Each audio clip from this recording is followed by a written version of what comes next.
Hello, everybody. Good afternoon. It is an honor to be here this afternoon. Ladies and gentlemen, distinguished guests, and esteemed participants. My name is Karen Carrier, and I will be co-moderating today's event. With me is Dr. Saad, who will be co-moderating with me as well. Now, we are thrilled to be here at the Africa Pavilion during COP28, as we know it, for the YouthADAPT Awards ceremony.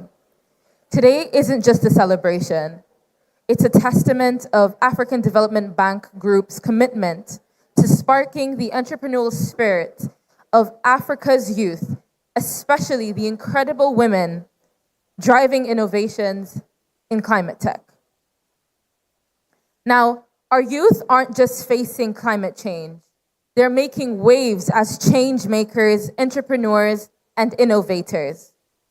The YouthADAPT initiative, a pillar of the Africa Adaptation Acceleration Program, is all about amplifying transformative youth innovations for climate action. We're talking about teaming up with youth-led enterprises, including exceptional women-owned businesses. The Jobs for Youth in Africa initiative by the African Development Bank is a game changer for tackling youth unemployment. Now, imagine this. In Nigeria, we've got a youth-focused agribusiness incubation center cooking up the next generation of agri-visionaries. The Youth Entrepreneurship and Innovation Multi-Donor Trust Fund is rocking digital skills and entrepreneurship. Take Tunisia. The Enable Youth program is like a digital revolution. In Africa, we're teaming up with local tech hubs, turning our youth not just into a digital economy, but into the shapers of it. Now, these initiatives aren't just programs. They're African Development Bank saying, let's equip our youth with everything that they need to tackle the modern world. They're pathways to empowerment, gateways to success, and proof that when vision meets action, magic happens. The numbers from YouthADAPT cohort speak volumes. 123% average revenue increase, 12% average profitability boost, 8,577 jobs created, 874,000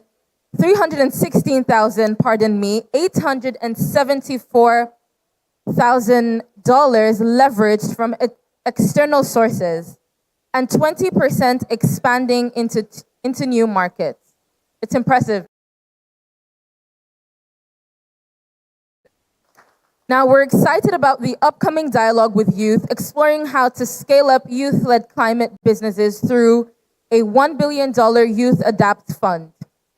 It's a crucial step in shaping the future of climate action in Africa. A very, very big thank you to the Africa Climate Change Fund of the Africa Development Bank and the Global Center on Adaptation. Together, let's accelerate impact and unleash Africa's youth potential. Thank you very much for being here. Thank you very much for attending. And to start off with a keynote address, we have with us a champion, a leader who's been resources to support and invest and trust in African youth and their entrepreneurial potential. And big advocate for African resources, opportunities, and agriculture and entrepreneurship as well as agriculture as opportunities for us to grow as a continent. I have the pleasure to welcome today a keynote from His Excellency, Ms. Dr. Adesina Akinyemi, the President of the Africa Development Bank. With your applause, everyone. Mr. President.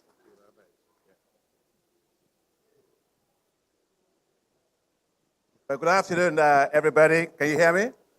Times is noise here. Yeah. First, let me welcome you all to this particular event today, which is about the YouthADAPT Award Ceremony. we started this YouthADAPT award ceremony at, we did one at COP27, we did one at COP26, and this one is all about women. So if you're a woman and you're in the hall, can you just give a shout out, because that's very important. You know, as I always say, that Africa is run by women. More of them should be run by women, because if they are run by women, we will not have a lot of the challenges we are having, you know. Because, well, welcome to this. You know, the young people, they are not the future of Africa. Everybody keeps saying everything good is always going to be in the future. No, we have to discount that to the present. Sheer numbers that we have is actually an asset for us. 477 million young people that are between the ages of 15 and also 25. And that means that we have to harness their ideas, their creativity, their entrepreneurship, their desire and their zeal to make a better life for themselves, but also to make a better life for their own future and also for the continent. And so I can't think of anything more important than Africa focusing on its young population. If we don't, the consequences are going to be quite dire for us, because we see that in people migrating to Europe. And I don't believe for one second that the future of Africa's young people lies in Europe. It doesn't lie in America. It doesn't lie in Asia. It lies in an Africa that's growing very well, able to create decent quality jobs, able to create the skills and prepare the entrepreneurial talent of its young people, and also then able to create the financial ecosystem that allows them to turn their ideas into great businesses. Now, if you run an economy in which majority of your population is young, actually the best way to run that economy is to create youth-based wealth. Because who is going to pay for retirement of all the older guys? It's all going to be the young people. So all I want to start with by saying that this event today is so important, is that I'm glad that so many young people are here, is that the young people must be at the heart of planning, of governance, of everything that we do, because that future we're talking about, it's now. And we have to actually tap that for the young people. If you're a young person in the house, including myself, can you give a shout out to yourself? I'll shout out to myself. You know, I wish I was your age, but actually when I was your age, I also done quite a lot of things. Now, I want to say a few things about what the African Development Bank is doing to support young people and how seriously we take this. We have what's called Jobs for Youth in Africa strategy, and also skills for employability of young people on the continent. That strategy, we have an ambition. That ambition is to be able to create 25 million jobs for young people. And because skills, talents, competence are very important in the labor market, we're using that also to be able to reach 50 million people to have the right kind of skills that allows them to go into the labor market. And I'm really very delighted that today at the African Development Bank, because of our focus on this, since we started in 2016, a year after I was elected president, first time of the African Development Bank, we've already created 15 million jobs through our own investments at the bank. You know, and those is 4 million jobs that are actually really formal jobs, and the rest of it, maybe 5 million jobs that are formal and 10 million jobs that are basically indirect jobs through the projects that we had. Today at the African Development Bank, if you are coming to our board and you don't tell us how your project is going to affect women, you cannot get anything right through our board. That is how accountable we are in terms of supporting women on this continent. And now we are working with the International Labour Organization to make sure that every project, everything that we do as a bank has to be indexed to show how will it benefit the young people. And so we are actually not taking the young people as something that we just say, well, give them some kind of dollars. No, the young people don't need handouts. They need to be taken seriously. They need to be at the heart of planning, decision-making, and also a lot of the financing that we do. Now, many of you are here today. Before I talk about the events for today, And I hope you know agriculture is cool. Anybody here think agriculture is not cool? Yeah, let me see. Who likes agriculture here? Let me see. Oh, good. I'm making progress every year. Agriculture is the coolest business that you can have. Nobody smokes gas. All the gas that we have is good. Nobody also drinks oil, but everybody eats food. And the doctors will tell you, take 3 tablets 3 times a day, but only after what? After food. So agriculture market is very important. It's going to be worth $1 trillion by 2030. So we need young people moving into agriculture as a business. And that's why for us at the African Development Bank, we launched a program called Enable Youth. And that Enable Youth program is to get young people to understand the skills to develop, whether you're a farmer, whether you're agribusiness, any part of the value chain. We've already invested $490 million into that program. We supported 41,000 young people to become what they call agripreneurs, and they've created about 61,000 jobs. But we went further than that to now begin to say, how do we get what they call it, agri-pitch, where the young people now come together to pitch their businesses. And then they get awards from the bank that allows them to incubate their businesses, they move them up to get access to even greater financing. One of them is a company called, Relief. It's a company run by a young guy that's now secured $7.8 million of financing after having been selected from the program that we have. The other part of actually doing this is the YouthADAPT Awards. Because the future that we are talking about, whether it is 2063, whether it is 2093, I won't be around. I don't plan to be around. But the young people of today are going to be around. So therefore, we have to put them at the center of creativity, of looking at solutions to climate adaptation. That's actually why I'm delighted that ourselves and the Global Center on Adaptation, my friend and brother Patrick Vakuijen couldn't join us here today because he has another function that he has to be. Otherwise, both of us will have provided joint renewable energy sources for this meeting today. So I miss not having him here. But we decided to start this YouthADAPT Award ceremony. Since we started it, we've had a whole range of businesses in it. Guys that are looking at water efficient solutions. Those that are looking at how to do circular economy and recycling stuff. Those that are looking at how to get climate resilient seeds, drip irrigation out to farmers. Those that are doing waste management. Those that are, in fact, there's one that's looking at how to do rain harvesting, water harvesting, and turning that into drinkable water, right? There are those that are using artificial intelligence, robotics, and so on in agriculture. That's what is going to make it digitally driven solutions to climate change, which we suffer a lot from. So I just want to say that I'm very excited that we are now in our third session, and that at this particular event today, we will be unveiling this time, I think for how many? 8 businesses, and they are all going to be women businesses. Woo! So I'm looking forward to that unveiling of that. I think that's very important. The last thing I want to say is that the African Development Bank and the Global Center on Adaptation, we've decided that for all these businesses, and you were saying that in your remarks, that they have increased their revenue by 123%, and they've expanded to other countries and all of that. We need more financing at scale. And so we are working to be able to mobilize $1 billion that can support the businesses of young people at scale. So thank you very much for coming. Thank you for all of what you do. And as I said, you, the young people, you are the heartbeat of Africa, and it has to continue to beat. Thank you very much.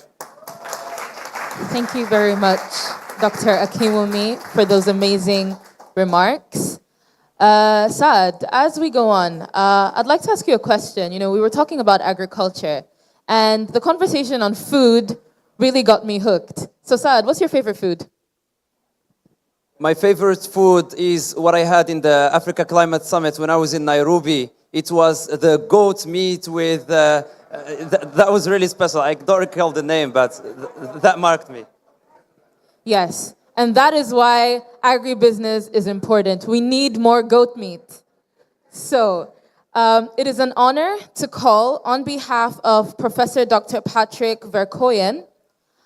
We have with us an exceptional lady who is making moves in the private sector and emerging economies to boost their macroeconomic development. And I can see her blushing. You deserve to. Through entrepreneurship and job creation. Please welcome on the stage Aramide Abe, the global lead of jobs and entrepreneurship at at Global Center on Adaptation. Please.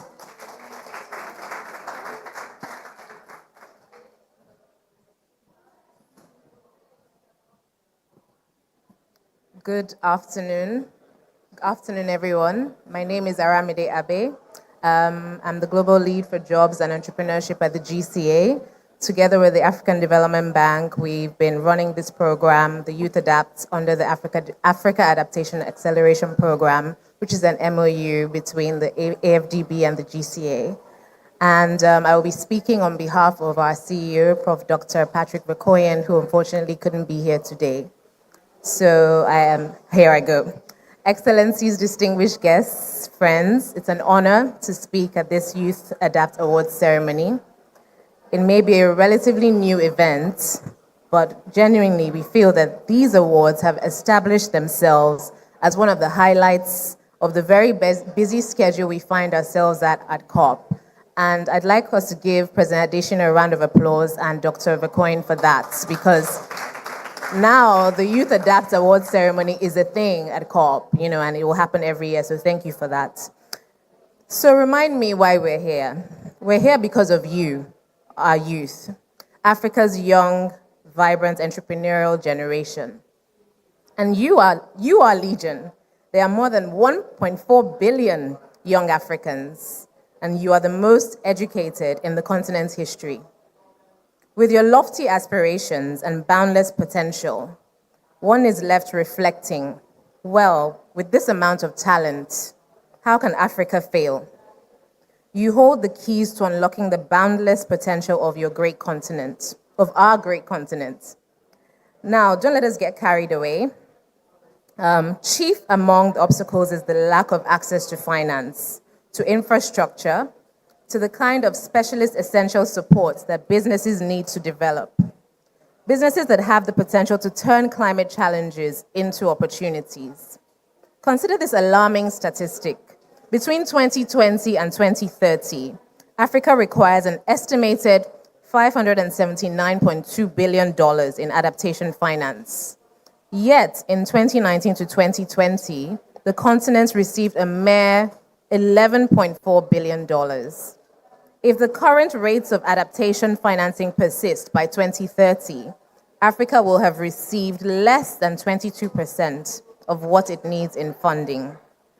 The Africa Adaptation Acceleration Program, the AAAP, has stepped into this yawning gap. It's where our organization, the GCA, works hand in glove with President Adesina at the African Development Bank.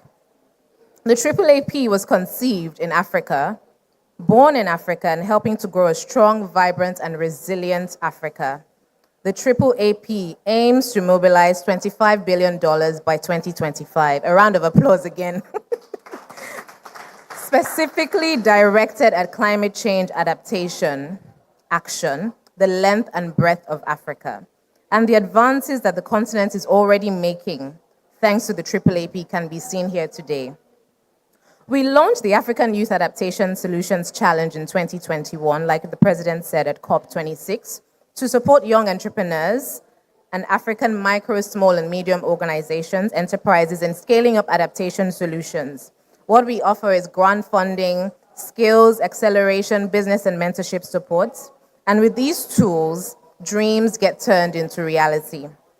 It's invidious to have to choose these examples, but purely for the sake of giving you a flavor of the talent we are discovering, I will mention a couple of fantastic thriving businesses from last year's winners and the previous year. Bleagley Waste Management was founded by Juveline Ngwum Ngwa.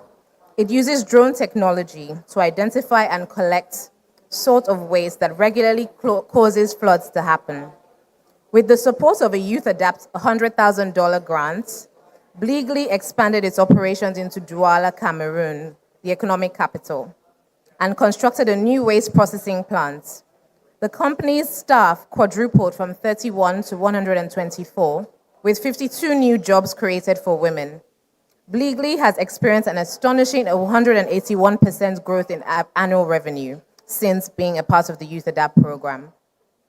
Then there's IRIHub, a Kenyan company that is transforming farmers' productivity with climate-smart irrigation technology. It's led by Eric Busire.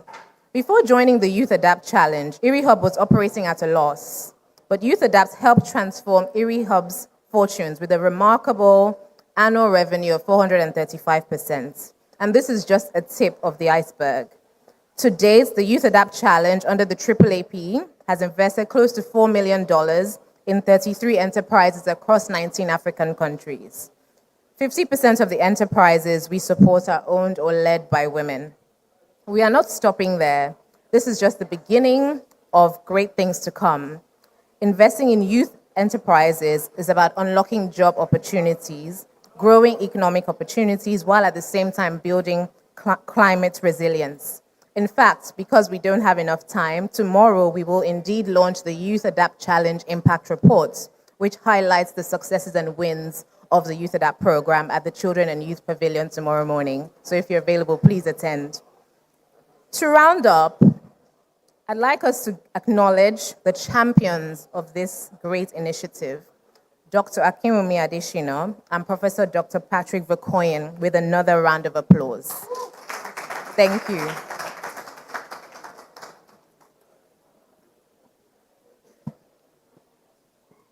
Thank you very much for those wonderful remarks. And now we will be watching a very quick video on the YouthADAPT early results, entrepreneurial spirit of African youth in driving climate action. Please enjoy. In a world where the need for urgent climate action is paramount, the African Development Bank Group, in collaboration with the Global Center on Adaptation, is leading the charge with a groundbreaking initiative, the Africa Adaptation Acceleration Program. Meet the Africa Adaptation Acceleration Program, or AAAP for short.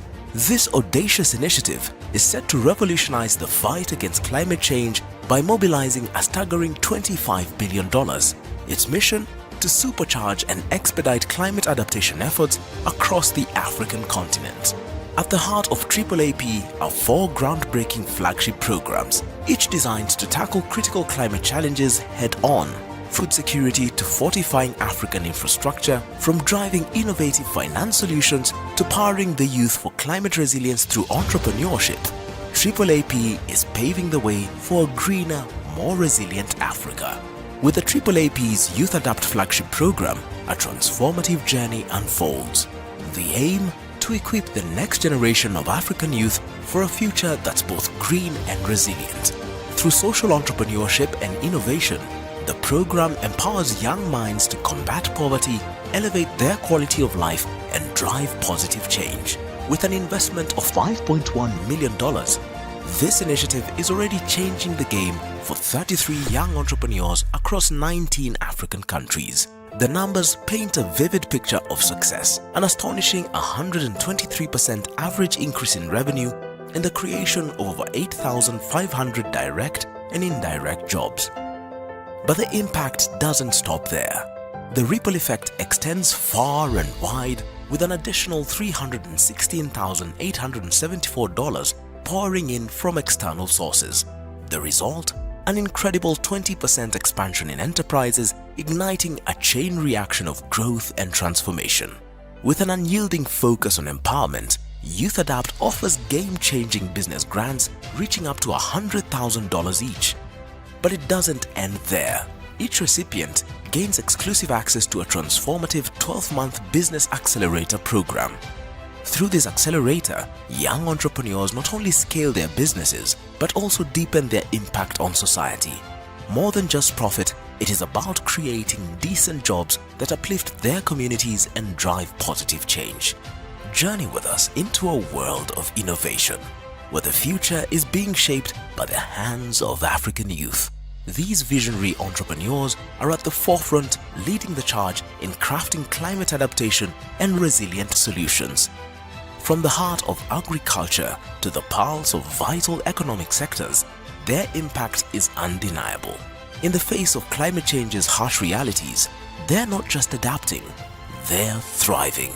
At Casvita, we invented a novel post-harvest technology for increasing the shelf life of cassava from 3 days to 18 months. And while I was very young, I experienced a lot of flooding and other climate scenarios caused by poor waste disposal that was clogging drainage channels. And from there, I decided to find a solution that could solve these multi-climate hazard scenarios. And that's where I came up with my company, Blakely Waste Management and Recycling Company. We are using software for drones to quickly inspect poor waste disposal on drainage channels and other physical sites. So our software guides drones along trajectories that finds poor waste disposal from collected images and outputs reports, providing early warning to flooding and other climate scenarios caused by poor waste disposal. It's an artificial intelligence software that when we gather data from the software, it can be shared with government, city councils, municipalities to help them to make better decisions on how to schedule site cleaning, where to place trash cans, and how to educate communities about the benefits of proper waste disposal. Amaya is an application that allows agricultural advisors to stay in touch with their farmers in real time to help improve their yield and their product quality. We combine the use of AI-powered satellite imagery analytics and IoT sensor, which is solar-powered, to detect crop pests and diseases early enough and to reverse soil degradation for smallholder farmers to end hunger in Africa. GCA has been really essential in positioning our business globally. One of our recent milestones is with Amazon, where we are able to scale into 7 major markets around the world, including the UK. With this, we also be able to reach a monthly recurrent revenue of about $700,000. And beyond that, we also been able to establish key partnerships with retailers, B2B partners, distributors, and many more. In the midst of the climate crisis, a powerful truth emerges. The vigor, ingenuity, and unwavering resolve of our youth stand as formidable forces driving change. It's not just about talking the talk, it's about walking the walk. By championing climate action at the grassroots level and directly empowering our youth, we unlock a fast track to meaningful impact. The dividends are threefold, each more impactful than the last. Firstly, we witness the rise of a new income-generating era for our youth. Secondly, the birth of sustainable jobs that resonate beyond the present, nurturing growth and stability.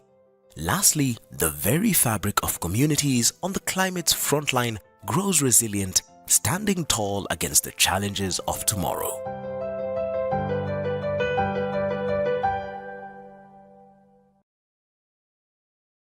You can see young Africans are like maize seeds that if you nurture them with resources, invest them and support them, they will grow and feed our continent into development and sustainability.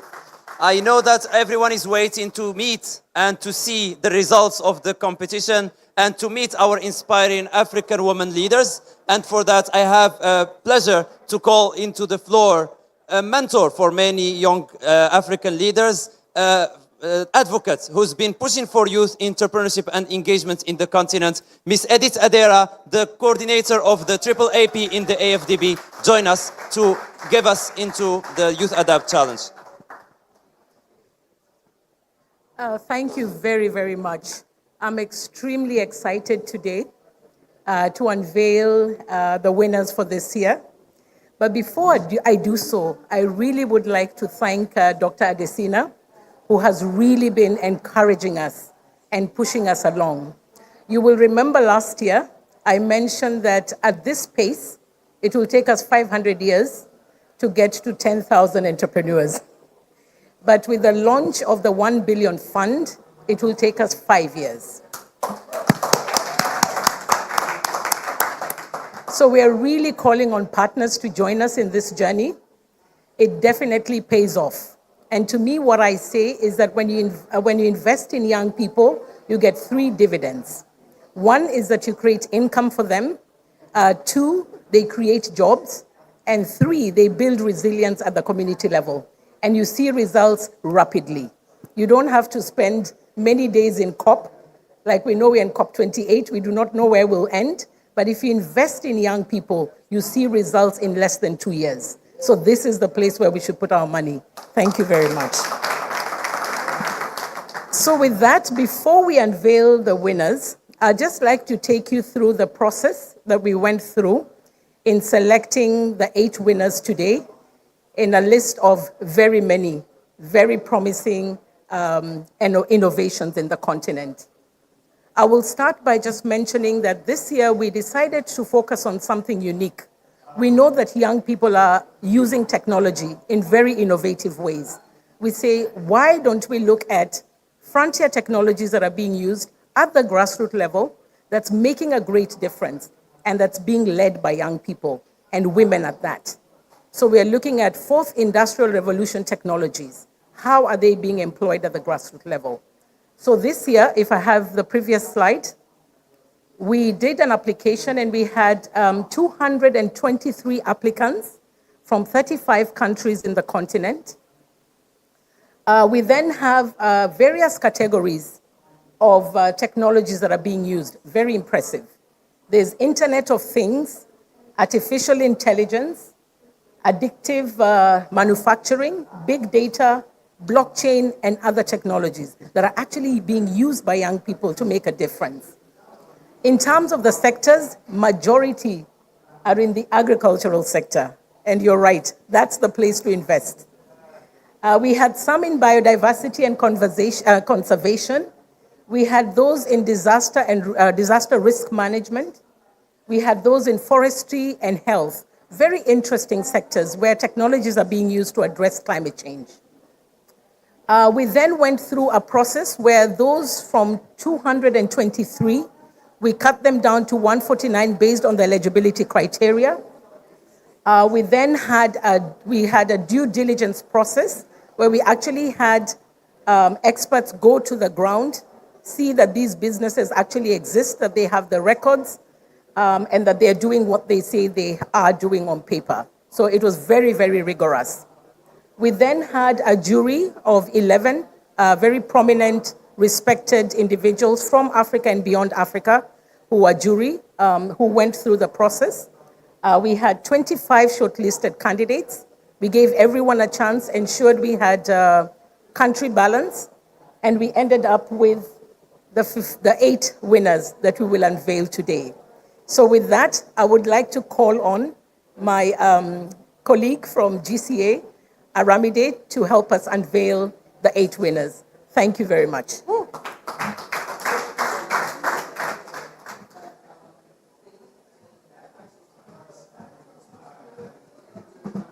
Okay. I'm back. Hi, everyone. And so we will be unveiling the winners, the 8 winners for this year's YouthADAPT Award ceremony. And to remind you, they will go through a 12-month accelerator program. Special thanks to our partners at the KCIC. And also receive grant funding, which we, of course, work with them to set milestones, and we monitor the implementation as to them, expanding their businesses. So that's the process. So congratulations to the 8 winners again. I will now read out their names. Do we have the video? Okay. First winner from DRC, Deborah Nzarubara, ETS Grecum. Sorry, round of applause. This is the YouthADAPT Award Ceremony, where once again we're focused on empowering and engaging African youth to scale climate adaptation innovations across the continent while combating poverty, creating jobs, and improving the quality of life for youth in Africa. Today, we celebrate 8 young women whose enterprises revolve around the 2023 YouthADAPT theme: Women-led frontier technologies and innovations for climate action in Africa. ETS Grancom, our first winner, is utilizing big data analytics through its new Tech solution to provide real-time, mobile-based weather data to mitigate negative effects of pollinating bees, enhancing agricultural production and biodiversity conservation.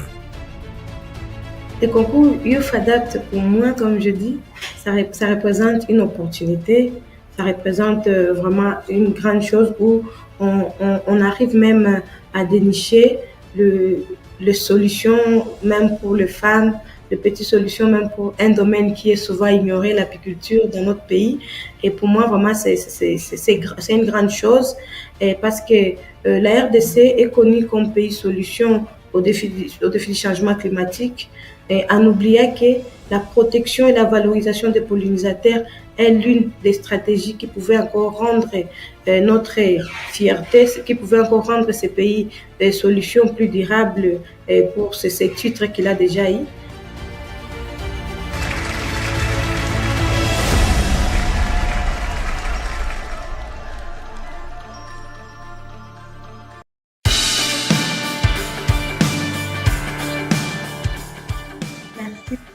Merci beaucoup. Je suis très ravie pour cette opportunité et j'en profite pour remercier tous les partenaires qui ont mis leurs efforts pour que cette activité puisse avoir lieu. Premièrement, je tiens à remercier la Banque africaine de développement pour tous les efforts qu'il a fournis, mais aussi le Centre mondial pour l'adaptation qui a mis aussi ses efforts et les fonds pour le changement climatique qui a été pour nous un grand soutien pour aussi promouvoir les efforts des femmes en matière de la technologie et de l'adaptation climatique. Je me remercie, c'est une solution qui vient vraiment répondre aux défis climatiques, premièrement en RDC qui est un pays solution, comme je vous l'ai dit. Merci beaucoup. Eda Wanjiru Arifu Technologies, Kenya.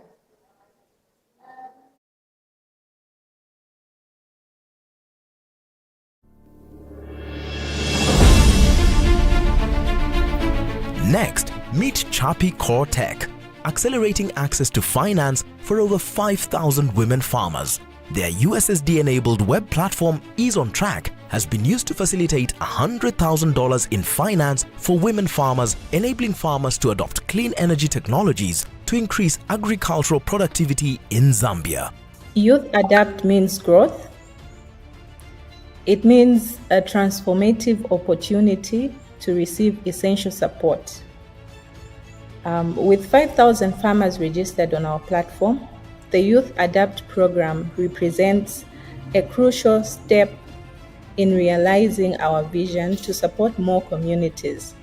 It provides not only financial assistance, but also the capacity building needed to scale our operations and create a long-lasting change.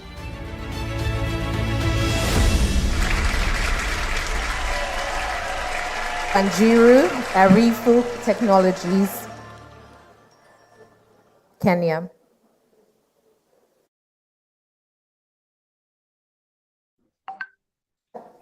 Can you hear me? Hello? Hello. Hello. Yes, good afternoon, everyone. Thank you so much for the opportunity given to us. We're so happy that we had this support from every one of you, and we're lucky to be the winners. Looking forward to working with you and empower more women in the communities as you have done to us. Thank you so much. Of course, we couldn't have all of them here today, and so we have one or two of them virtual, and the rest we have videos of. Next up, Fatoumata Diaby, Jeune Agro-Innovator, Mali. After that, we have Beth Koizi, Magic Water, Kenya. So just to presenting our third winner, Nifu Technologies, creators of both the Smart Brooder and Cuckoo Smart. The Smart Brooder is a digital mother hen that uses the Internet of Things to regulate temperature and humidity in poultries, while Cuckoo Smart is a smart poultry management application that provides farmers across Kenya with operational insights. YouthADAPT is a very amazing opportunity for us here at Arinefu. First of all, we are very honored to win the award. And for us, it's a chance to connect with like-minded people, but also learn more about the adaptation space, because it's something that is becoming more and more talked about because it wasn't as common in the past. And we're just trying to use the technology that we come up with to improve this productivity for our farmers despite this changing climate.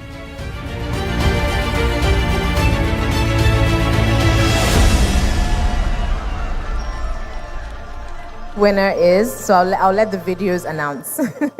Next winner.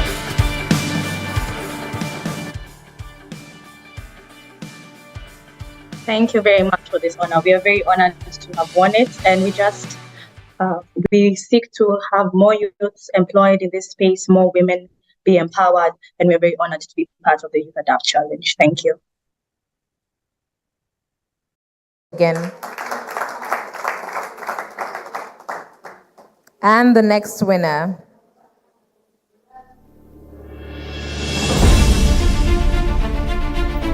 Next, Jeunesse Agro-Innovateur du Mali, transforming an ecological challenge into a catalyst for food security in Mali.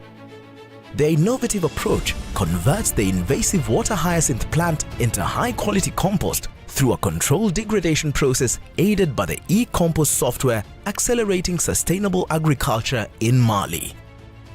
En tant qu'entrepreneur, le YouthADAPT Challenge représente beaucoup pour moi. En fait, c'est l'opportunité que j'ai toujours attendue. Il va me permettre de mieux monter en croissance mon entreprise et obtenir mes objectifs et être une référence dans l'innovation des pratiques et produits agricoles innovants.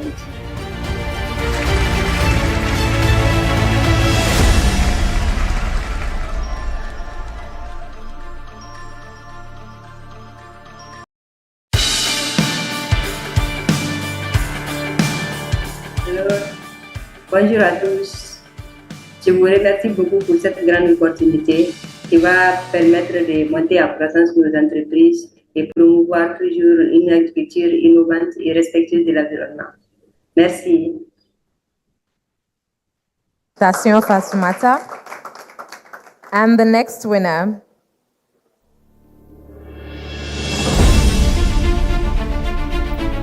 Next, Magic Water Technologies presents an innovative solution with their atmospheric water generator AWG system, utilizing advanced condensation methods to harvest moisture into water directly from the air. This technology, once used for military off-grid operations, is now aiding drought-affected farming communities in Kenya. YouthADAPT is coming here to catalyze or to enable youth to take this solution to market and commercialize these solutions in the market, and how the funding will assist us.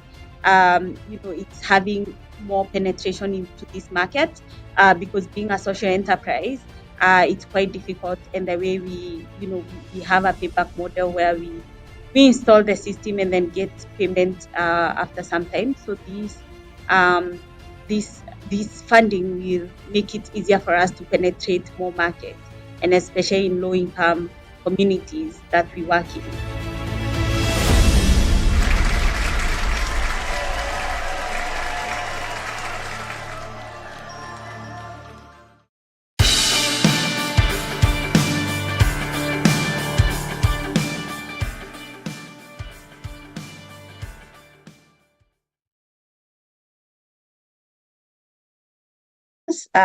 For us, this is a huge opportunity to increase our impact. And we are looking forward to the next 12 months and hoping that we are able to increase our impact twofold or threefold or more. So thank you so much, and it's such an honor. Again, please. And the next winner.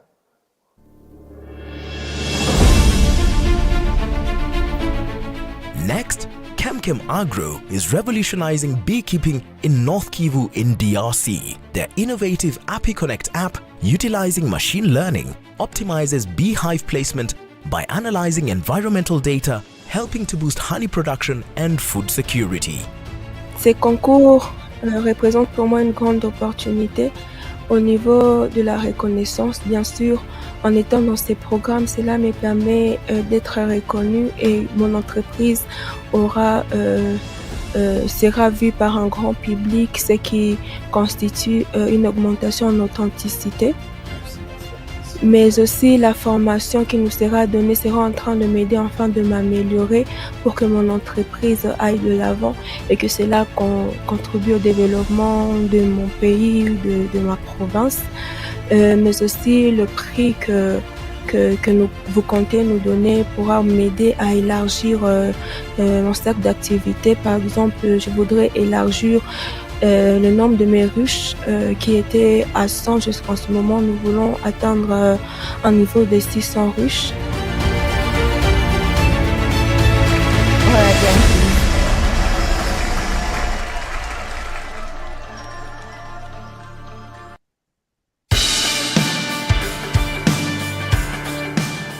Bonjour à tous. Je vous remercie beaucoup pour cette opportunité que vous nous donnez. Merci à cette opportunité que vous donnez à mon entreprise de pouvoir obtenir ce prix. Cela m'aidera à contribuer à l'avancement de mon pays et aussi de ma communauté. Je vous remercie beaucoup.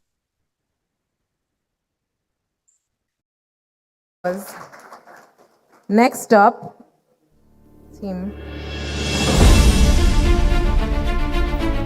Next, Onion Doctor stands out with their leveraging Internet of Things and machine learning to monitor onion crops for diseases and provide instant alerts to farmers, enhancing both sustainability and profitability for Kenyan farmers in the face of climate challenges.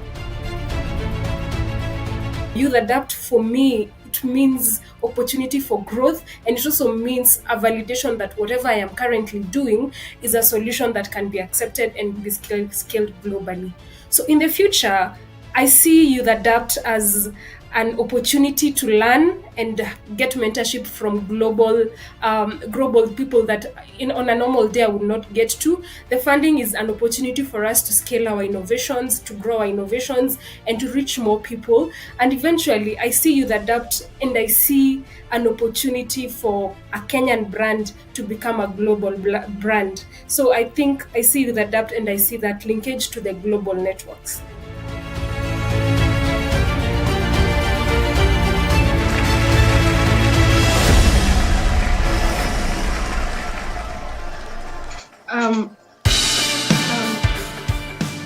Thank you very much, YouthADAPT, for recognizing Onion Doctor and for the victory with this program.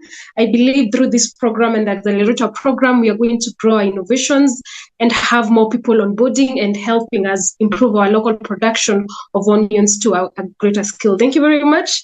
And I look forward to the growth, to the mentorship, and most importantly, to creating more jobs for the youth in Kenya. Thank you. Yeah, thank you. And last, but in no way the least, final winner.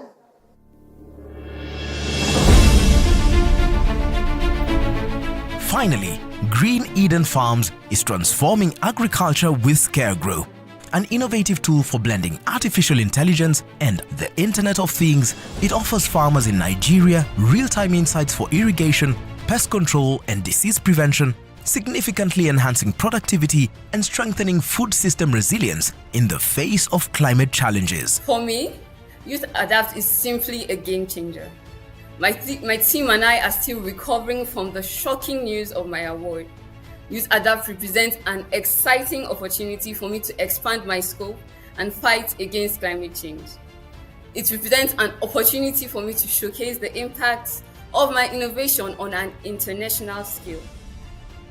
It aligns with my mission of using innovative technology to tackle the problems of food insecurity, to empower farmers in Africa, and contribute to climate resilience in agriculture.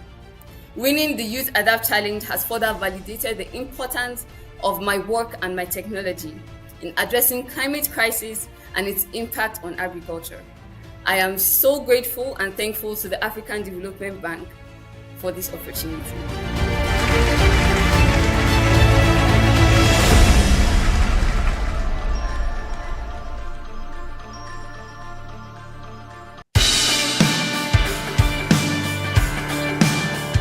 Dear honorable guests, ladies and gentlemen, I am Stephanie Melton, CEO and co-founder of Green Eden Farms Limited in Nigeria.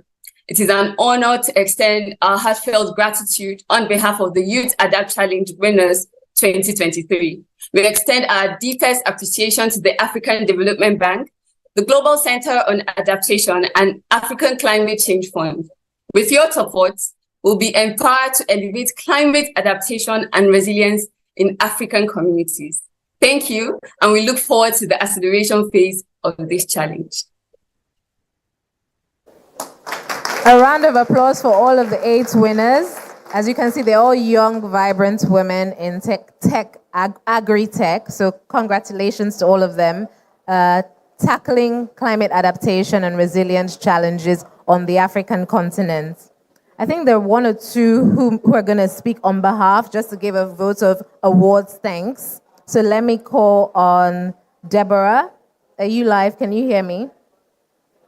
Okay. Please go ahead. Il faut continuer. Oui, merci beaucoup pour la parole. Comme je disais tantôt, je remercie sincèrement cette opportunité que je viens d'avoir et cette occasion de présenter une solution qui m'était toujours, et je savais que ça pouvait répondre à un besoin réel au défi du changement climatique dans notre pays, YouthADAPT. Et dans cela, je continue encore à remercier tous les autres partenaires qui nous ont aidés. Et je sais qu'avec notre solution innovante, ça va permettre que l'impact climatique dans notre zone soit vraiment réduit et puisse avoir des résultats très attendus du point de vue climatique. Je vous remercie infiniment et je sais que YouthADAPT, c'est une solution appropriée et adaptée pour nous les femmes et surtout au défi du changement climatique dans notre province particulièrement et dans notre pays en général. Je vous remercie. Merci, Deborah. Can we call on Stephanie from Nigeria to give your final thanks on behalf of the 8 of you? Thank you. Yes. On behalf of myself and the winners of the YouthADAPT Challenge 2023, I want to say a big thank you to the African Development Bank, the Global Center of Adaptation, and the African Climate Challenge Fund for believing in our ventures and technologies and also supporting our fight against climate change. We are very grateful. Thank you so much.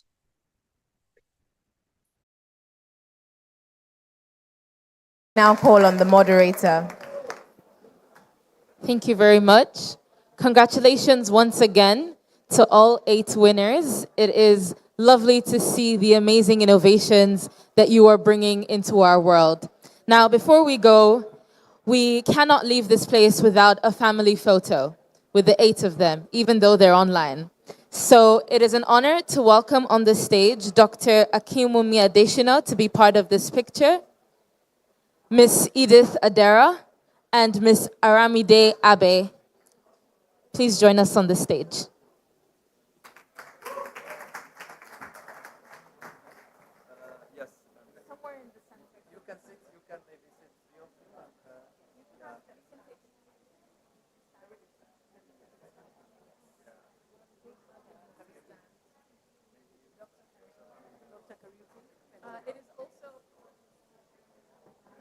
It is also an honor to call to the stage Dr. Karaoke to be part of this photo. Please, sir.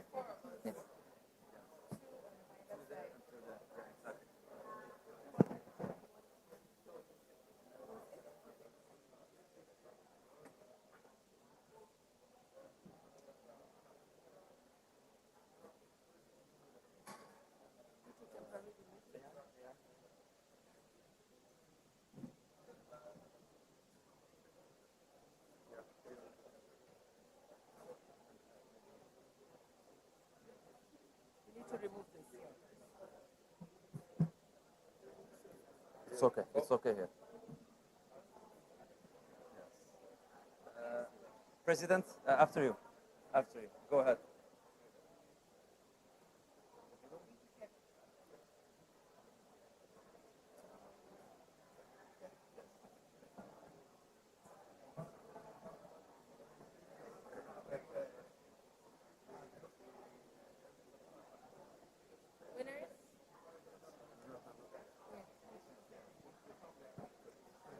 Winners, please have your smiles on as we take the picture.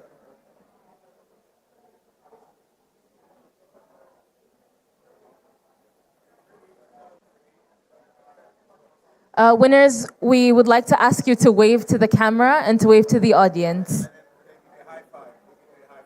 All right, let's do a high five instead.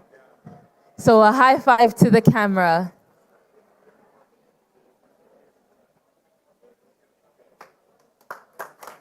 Thank you very much.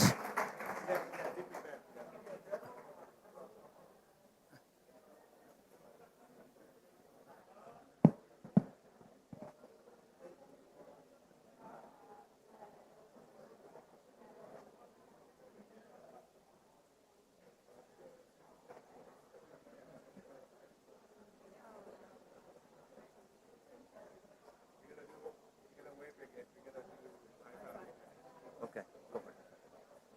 Winners, we're taking one more photo and we need you to show us another beautiful high five.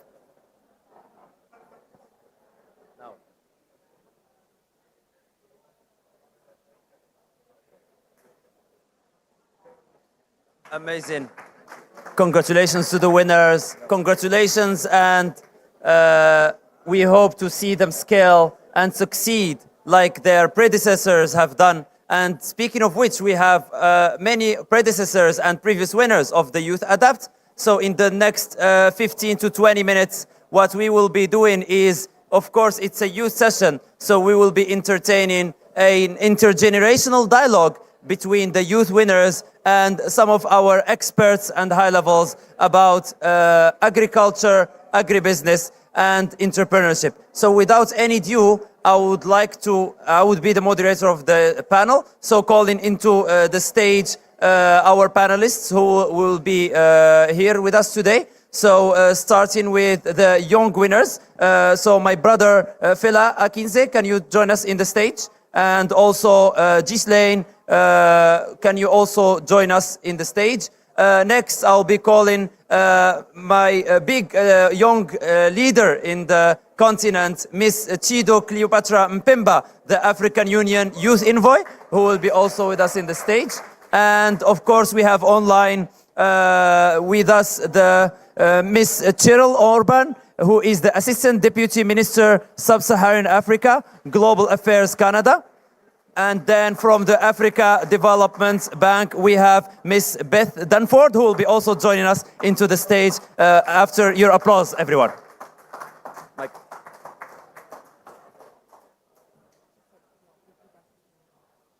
Okay. So I hope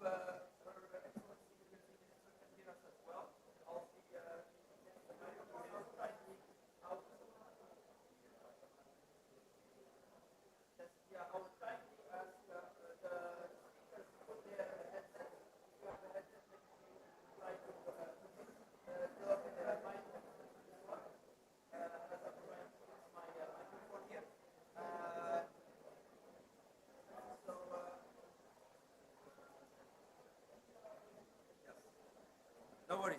I will be moderating from here, which is also great. And as I'm asking our presidential speakers to use their headsets, and I'm hoping that Her Excellency Deputy Minister can hear us online, we would like to, of course, start with our young winners and interact with them, ask them about their stories, their experiences, and also some of their challenges. So maybe Ghislaine, why don't I start with you? So asking you about what are some struggles and hurdles that you have encountered while you were scaling your climate business, and then from your experience, how can we established business and organizations better mentor and support young leaders in the climate innovation for long-term success? So Ghislaine, please, to you the floor.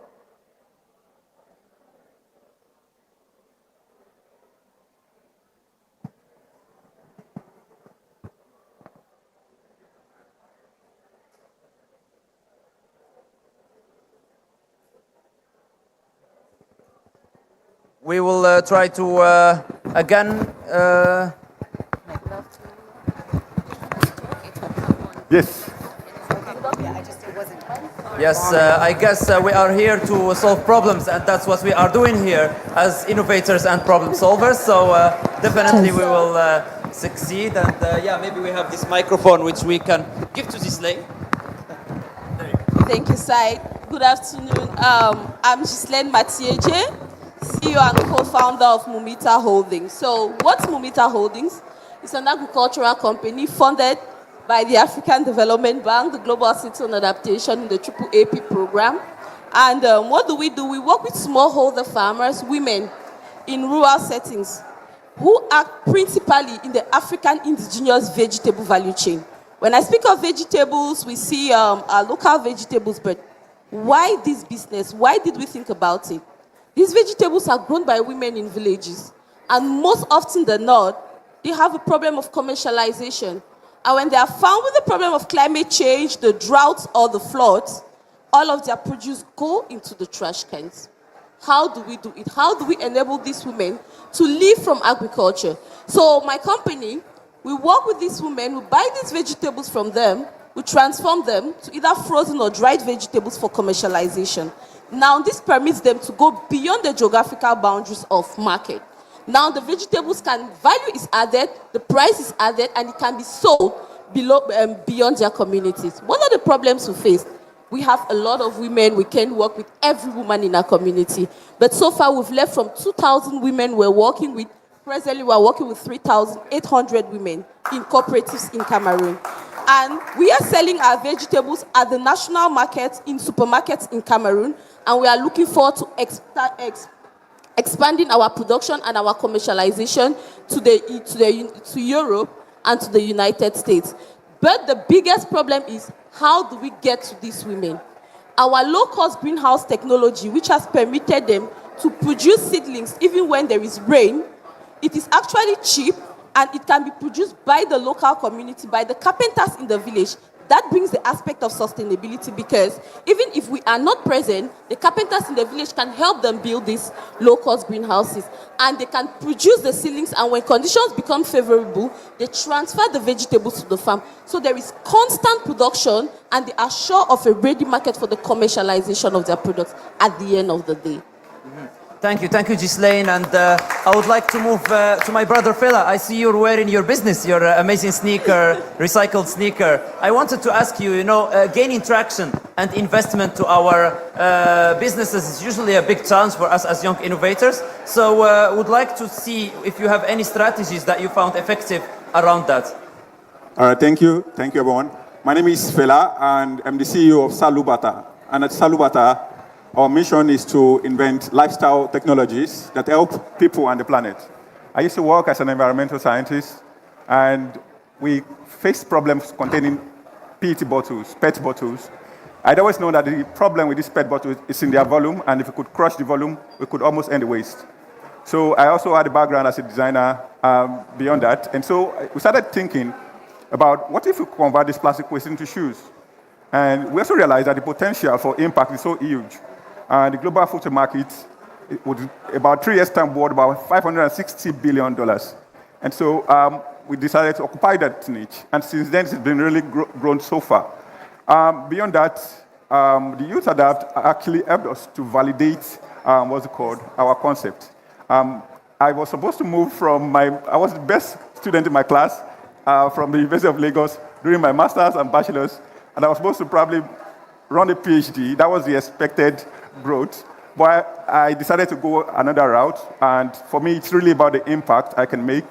And there's a particular part of the Bible that says, all is vanity. And I started asking myself, okay, what exactly do I have to lose if I venture into this? And the YouthADAPT helped to validate that.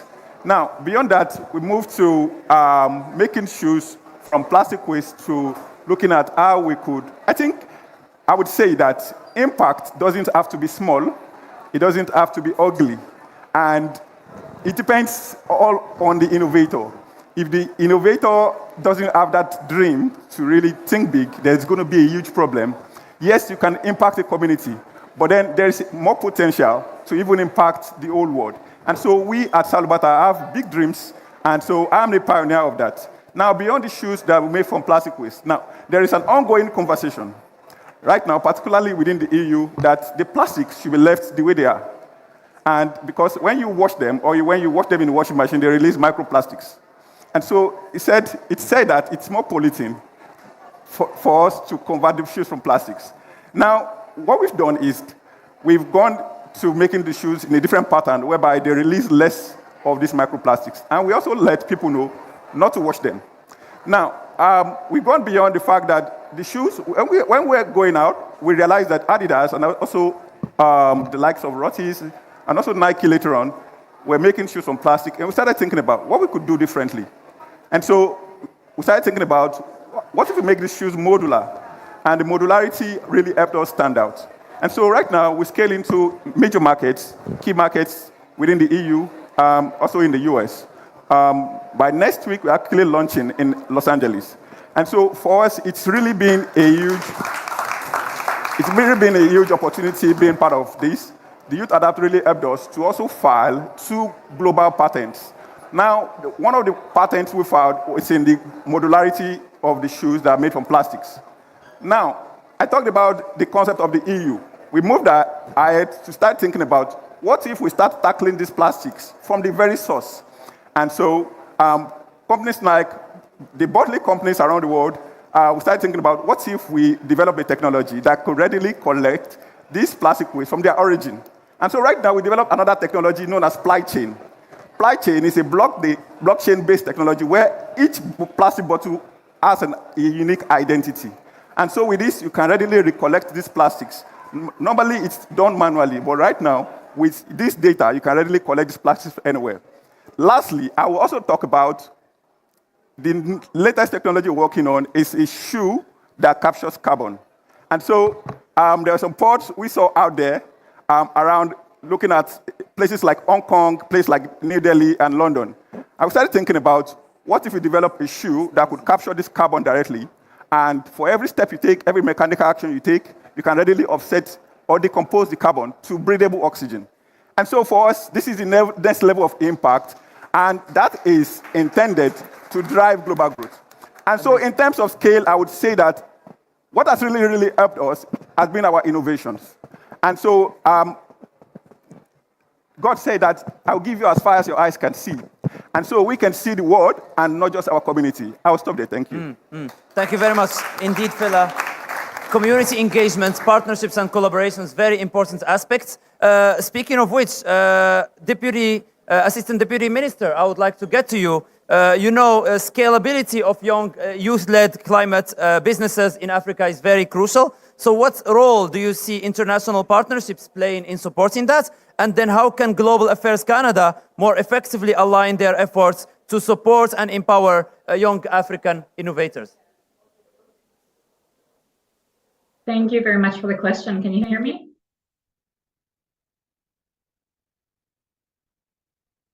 We're good? Yes, we can. Go ahead. Wonderful, thank you. Distinguished panelists, partners, and especially those of you in the room and online who are in the youth category, warm greetings from snowy Ottawa, Canada. Although it is very early on Sunday morning here, I did not want to miss the opportunity to participate in this awards ceremony and this dialogue on challenges and opportunities for scaling up youth-led enterprises and innovations. I do wish that I was with you in person to congratulate the winners of the 2023 YouthADAPT Challenge. J'aurais aimé être avec vous en personne pour féliciter les gagnants du défi YouthADAPT 2023. And I have to note that this ceremony is a lovely follow-up to the side event at the Africa Climate Summit in Nairobi in September that was called Funding Challenges Faced by Youth Entrepreneurs and Innovators in Climate Action. I was there. I feel very fortunate to have been there participating in the event alongside Dr. Adeshina and Dr. Verkoyan and our own Minister for International Assistance, Minister Hussein, who spoke on a panel and was so enthusiastic about youth entrepreneurs and is a real believer.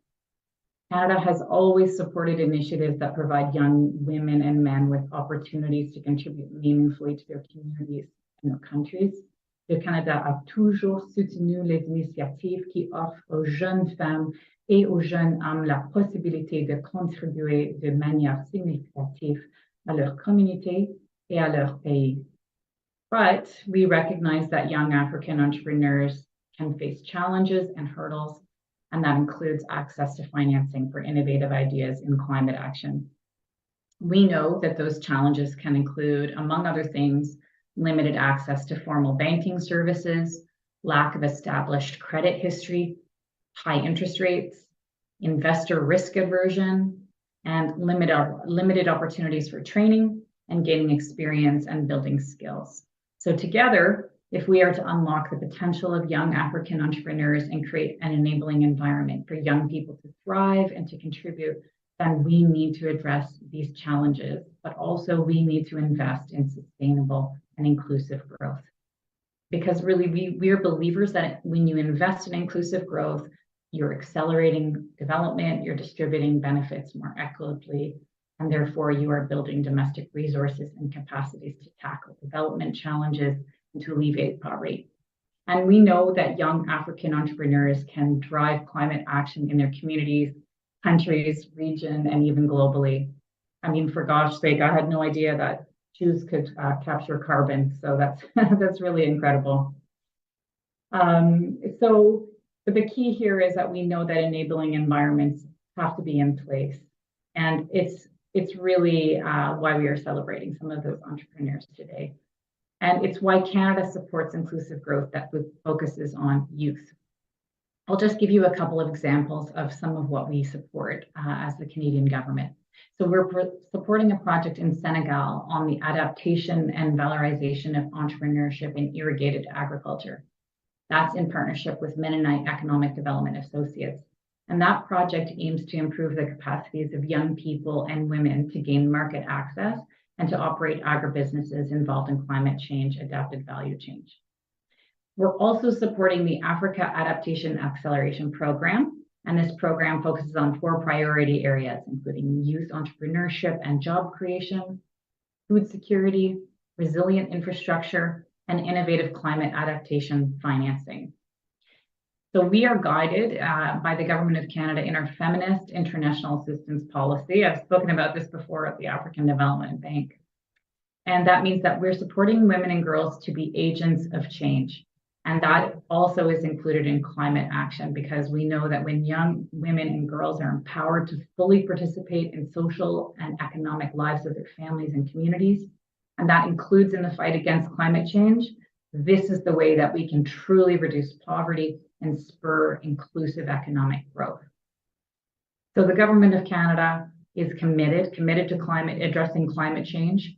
We have committed $5.3 billion, that's Canadian funds, to support climate action work between 2021 and 2025. And that work is also including work that empowers and supports women and girls. And we also know that climate action solutions need to be based on sound data and evidence, and that they use that data to inform decision-making and planning.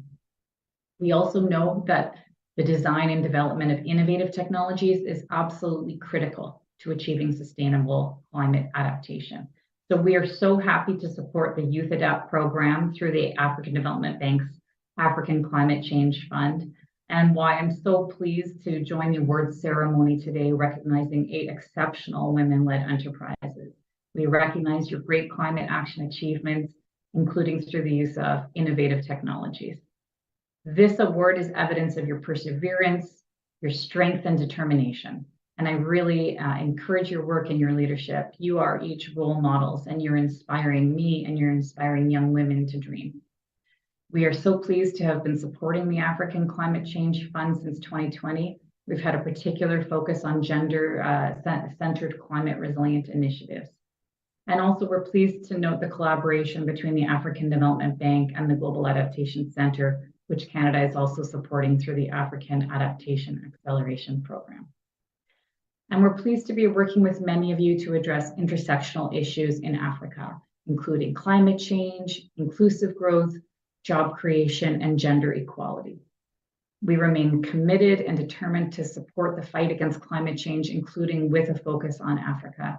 And so with that, please let me end by once again congratulating the winners of this year's YouthADAPT Challenge. We are all so very proud of you. Sur ce, permettez-moi de terminer en félicitant une fois de plus les gagnants du concours YouthADAPT 2023 de cette année. Nous sommes tous très fiers de vous. And I'll send it back to the moderator. Thank you. Very much, and as said, it's very crucial for all of us to engage and support and invest in African young women and agro-entrepreneurship and business as a lever for us to grow our continent. Moving to you, Chido. Of course, you know that knowledge sharing as well as making sure to create an enabling environment for our young Africans to scale and implement their innovation is very important. And you've been working with many young innovators throughout the continent. So what kind of policies and actions are needed to create that enabling environment and to ensure that sharing between the young people? Thank you very much. Well, first of all, I have such fond memories of the YouthADAPT Awards, because when I got appointed as a Special Envoy on Youth by the African Union chairperson, that was in November 2021. And my first ever speaking engagement was a YouthADAPT ceremony when, I interacted with my sister Aramide. So if you actually Google the first ever speaking engagement of the Special Envoy on Youth, it shows a YouthADAPT. So really honored for the third YouthADAPT Award ceremony. I was there last year as well in Egypt. So I'm really honored with the Africa Development Bank for inviting me as part of this journey throughout the YouthADAPT Awards. And now to answer your question in terms of knowledge sharing, I just want to start off by saying before we speak of knowledge sharing, we need to look at how are people getting the information to the opportunities. For instance, not everyone has access to technology and information that we might be having here today. We have a lot of young people within marginalized communities, underprivileged communities, rural communities that might not have access to information, but are actually doing amazing things within, their own respective communities. And just to give an example specifically within the African Union, when I got appointed, and one thing that the chairperson said to me was, make sure you do not forget the marginalized communities, visit all these communities, young people that are affected by climate change, and get to see what they're doing and how we can fully represent them. So I embarked on a listening tour, which has been a continuous initiative within the office, where within this listening tour, we take a three-way model, a youth town hall meeting, a community engagement, and then I end with political and policy engagement. Now, I want to speak specifically on the community engagement, where within this community engagement, for instance, when we're in Nigeria, in Abuja, I visited a district, a Kudu district, which was specifically young women that had been affected by COVID-19 and had not been able to go back to school and had formed peer-to-peer learning mechanisms. And then when I went to Accra, it was a bit different where, we sat down with young women, again from a marginalized community. These young women were also victims, or rather survivors, of early childhood marriage and, gender-based violence. But they'd formed a cooperative, and within this cooperative, they were selling shea butter to make a living. But I started thinking, imagine if these women actually knew about the opportunities that are available right now, what more they can do for their community, and what further impact that they can make. So we need to look at, in as much as, yes, we're going digital, everything is innovative, but then we also need to realize within Africa, we might need to go also the traditional way. Community mapping. How do we identify communities, the voice of the voiceless that might even have the solutions that we are struggling to find in Africa? So I think it's important, again, that we do not forget the marginalized, the underprivileged communities. Number two, when we talk about information sharing, I think it's important that we truly bring young people on the table. For instance, within my role at the African Union, I also advocate for the African Union Youth Charter, which is a charter that was literally our head of states came together and they agreed that we're going to have this charter as a way of developing our national youth policies. And part of my role is to advocate if, member states that have not ratified it, but also now holding them accountable to how are they implementing the youth charter. But again, when we are making these decisions, we don't have young people at the table. table. So it's important when we talk about information sharing, especially related to policy, that we bring young people on board. Whenever we have meetings, let us make sure there are delegations with young people. I was quite impressed with the president of Tanzania, who sponsored 10 young people, most of them women, that have come with her to COP28, so that they could also learn, they can engage, and also get to see the decisions that are being made. Last but not least, if we look at the AFCFTA, I'm mentioning the AFCFTA specifically, as you might be aware, that the theme of the year of the African Union this year is accelerating efforts of AFCFTA, which stands for Africa Free Trade Area, Africa Free Trade, pretty much continental free trade, right? And I think it's important because when we speak about information sharing, how are we sharing information across countries and across different regions? Because you find in some places, we have regions that are amazing at stuff, right? For instance, when I've been to Kenya, we know that Kenya is a hub for tech. When you even look at the people that have won the awards, most of them are young women in Kenya because they're the hub of technology. When you look at Nigeria, most of them are also, entrepreneurial. So when we're talking about sharing information, how do we cross-share that information across regions, looking at best practice, looking at places that have done well in a specific way, or in this case, in technology, and make sure that that also creates impact, or rather best way of learning in other communities and regions that can also do the same. Indeed, very much important. Engaging the communities, sharing, scaling, and very important, sharing information. Thank you very much. Last but not least, of course, we have Ms. Dunford from AFDB. We would love to hear from you as well. Very important, how can different stakeholders, including financial institutions, support the scalability of young African businesses and as well as empower young African innovators on climate change. So would love to hear from you as well. Well, thank you very much. And I think that the YouthADAPT awards ceremony is always one of my favorite events at COP. And I think because it gives us all hope. You see the ideas that are being deployed on the ground to really help Africans adapt to climate in really innovative ways. These are the kind of solutions we need, the kind of energy, the kind of ideas, entrepreneurship, and we just need to support these entrepreneurs at scale. And I think today we saw 8 women entrepreneurs doing very creative things with technology, with materials, reaching farmers in different ways. And I think that really making sure that youth are involved in the solutions, and particularly women are involved in the solutions, is critically important. 70% of Africa's farmers are women, but they're not always heard. They're not always, you wouldn't tell that from the conferences or the leadership meetings, because again, we need to make sure their voices are heard. They're heard and we need women involved in solutions for helping Africans, and particularly African farmers, adapt to climate change. One of the key barriers to really getting women's voices heard, women's ideas, entrepreneurship heard, is lack of access to finance. There's a $42 billion gap in access to finance for SMEs, and a lot of that is women. Traditional financial institutions don't have the types of financial products that women need. And one thing that we're doing is through the Affirmative Finance Action for Women in Africa, is really committing not only to working with women-owned SMEs to help make them bankable, but also working with financial institutions to help make them womenable. Do they have the types of products that women need? Do they know how to outreach to women so that they can really engage them in their financial products? So again, we need to make sure that finance is available to youth and to women to be able to enable these types of ideas that we've heard here today, get the financing they need to get to scale to really deliver the solutions that Africa needs to adapt to climate change. Thank you.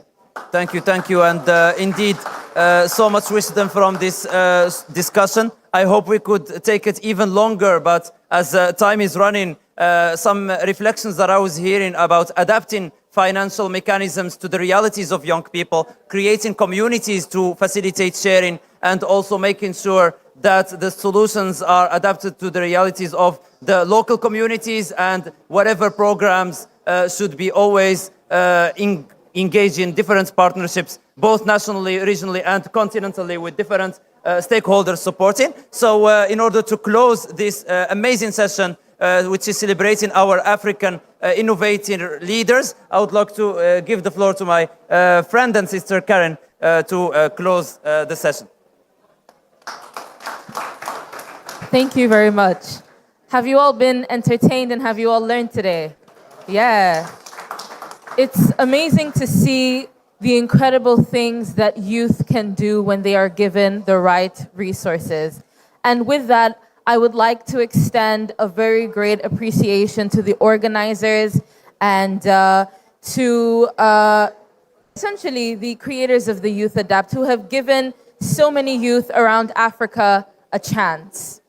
And together we are weaving a narrative of empowerment, a narrative of innovation, and a lasting change. Thank you so much for your kind attention. Thank you very much for your unwavering support. And together, we will see Africa grow. Thank you so much. Thank you.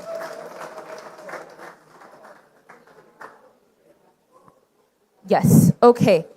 Can I please invite, yes, I would like to invite you first, sir, and then everyone else to stand so that we can take a family photo together. Please.